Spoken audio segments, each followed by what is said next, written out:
পারমাণবিক যুদ্ধের জন্য দেশের সশস্ত্র বাহিনীকে প্রস্তুতি নেওয়ার নির্দেশ দিয়েছেন উত্তর কোরিয়ার প্রেসিডেন্ট কিম জং উন। যুক্তরাষ্ট্র ও দক্ষিণ কোরিয়ার বিরুদ্ধে এ নির্দেশ দিয়েছেন তিনি। দেশ দুটি পারমাণবিক অস্ত্র ব্যবহার করে উত্তর কোরিয়ার সীমান্তের পাশে যৌথ সামরিক মহড়া চালাচ্ছে এমন অভিযোগ এনে এ নির্দেশ দিয়েছেন কিম জং উন।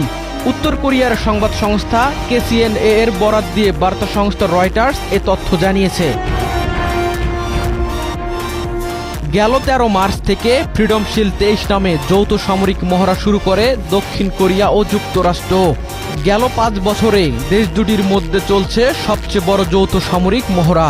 এ মহড়ার বিরুদ্ধে উত্তর কোরিয়ার সশস্ত্র বাহিনী যুদ্ধ প্রতিরোধ এবং পাল্টা পারমাণবিক আক্রমণের সক্ষমতা জোরদার করতেই গেল 2 সপ্তাহে ক্ষেপণাস্ত্র পরীক্ষা চালায় 5 বার। 16 মার্চের 2 দিন পর গতকাল আবারও আন্তঃমহাদেশীয় ব্যালিস্টিক ক্ষেপণাস্ত্র নিক্ষেপ করে উত্তর কোরিয়া। পাশাপাশি পাল্টা মহড়াও চালায় দেশটি। এরপরেই কিম জং উনের পক্ষ থেকে এলো যুদ্ধ প্রস্তুতির এ নির্দেশ। বিশ্লেষকদের ধারণা, যুক্তরাষ্ট্র ও উত্তর কোরিয়াকে হুমকি দিতেই এ নির্দেশ দিয়েছেন কিম।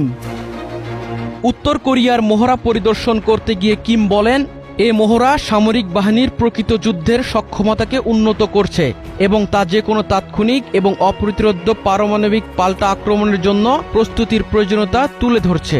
কিম আরও বলেন, বর্তমান পরিস্থিতিতে শত্রুরা আগের চেয়ে অনেক বেশি খোলাখুলি হুমকি দিচ্ছে উত্তর কোরিয়াকে, তাই জরুরি ভিত্তিতে অতি দ্রুত পারমাণবিক যুদ্ধের প্রস্তুতি নিতে হবে। উত্তর কোরিয়ার পারমাণবিক যুদ্ধের হুমকিতে যুক্তরাষ্ট্র কী ধরনের ব্যবস্থা গ্রহণ করবে সেটাই এখন দেখার বিষয়।